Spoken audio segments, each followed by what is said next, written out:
Nous sommes dans le métro de Lille. Ces 3 policiers patrouillent, comme d'habitude. Avec eux, Mounir. Il est policier, mais physionomiste. On fait partie du décor. On fait partie des décors et voilà, on fait que l'observation, c'est primordial.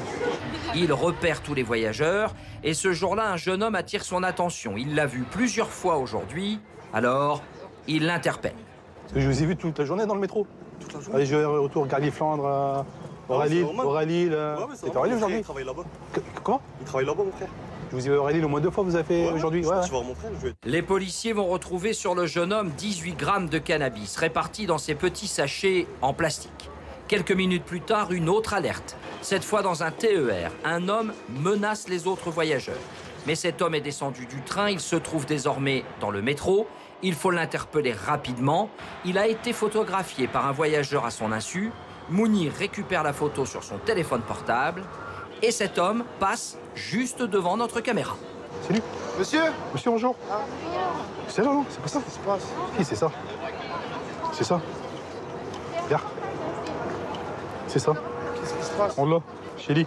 Pendant l'interpellation, Mounir vérifie la ressemblance avec la photographie sur son téléphone.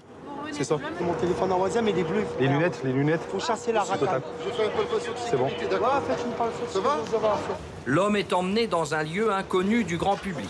De l'autre côté de cette porte, derrière les couloirs du métro, se cache un commissariat, ou plus précisément le service de sécurisation des transports. C'est bonjour. 120 policiers travaillent ici discrètement. Le métro, le tramway et les gares lilloises sont filmés par 4600 caméras en permanence. Et rien ne leur échappe. Regardez cet homme, il court, il trébuche et chute violemment sur les portes de la rame. La vidéo permet de comprendre ce qu'il se passe. Le travail des policiers ici est de constituer un dossier vidéo. À partir d'une plainte, ils recherchent toutes les images des caméras de surveillance. C'est tout le travail d'investigation des opérateurs de la SIC qui vont rechercher, au vu de la plainte, dans tel métro, à telle heure, etc., qui vont pouvoir reconstituer le scénario, ce qui s'est passé, identifier les mises en cause et extraire des images, parfois dans 2-3 stations plus loin, pour avoir la bonne image où on voit bien le visage de l'auteur. Ensuite, c'est diffusé à l'ensemble des agents. Et effectivement, c'est là où tout le travail du physionomiste commence. C'est dans une foule d'identifier ce gars-là, je l'ai sur une de mes fiches. Dans cette petite pièce, on retrouve Mounir. Avant de repartir sur le terrain, il s'entraîne à mémoriser le visage de celles et ceux qui ont fait l'objet d'un signalement. On essaye d'enregistrer toutes ces personnes dans la tête. C'est quoi? C'est Des personnes recherchées pour plusieurs infractions. Donc il y en a des centaines et des centaines. Depuis quelques années, Mounir a développé un don pour repérer en un clin d'œil sur le terrain les gens recherchés. Les gens dans la rame, hop, on scanne tout ce qu'il y a à l'intérieur. Et voilà. C'est-à-dire, vous savez dire combien il y a d'hommes, combien il y a de femmes, qui est là? Effectivement. Ouais. En combien de temps? 5 secondes. Mounir se souvient d'un visage, même des années plus tard. Retour sur le terrain. Je vais vous demander d'attendre avant de monter dans la rame, s'il vous plaît. On doit extirper un individu.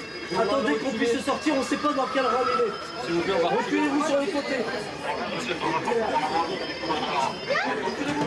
Reculez-vous. Là, par là. Là. Cet homme a été identifié, il menaçait des agents de sécurité avec plusieurs seringues. Il est immédiatement interpellé. Et en fait, pour un quiproquo qui a dû se produire à l'intérieur de la rame, donc en fait, monsieur a exhibé une seringue et a menacé les 2 agents de prévention du métro, en fait. Ça s'est passé dans la rame, il a essayé? Oui. Dans la rame, oui. Vous avez bien vu la seringue? Ah oui, bien sûr. Ah oui, Une fois au poste, on retrouve sur lui une dizaine de seringues et de la cocaïne. Son interpellation a pu être rapide grâce à une étroite collaboration entre les policiers et les agents du réseau de transport. Ils partagent les mêmes locaux. C'est-à-dire qu'une alarme qui arrive dans mon PC, elle arrive aussi immédiatement à la police. Dans la soirée, l'homme aux seringues sera placé en garde à vue. Mounir et ses collègues repartent dans les rames du métro. 400 voyageurs sont interpellés chaque année.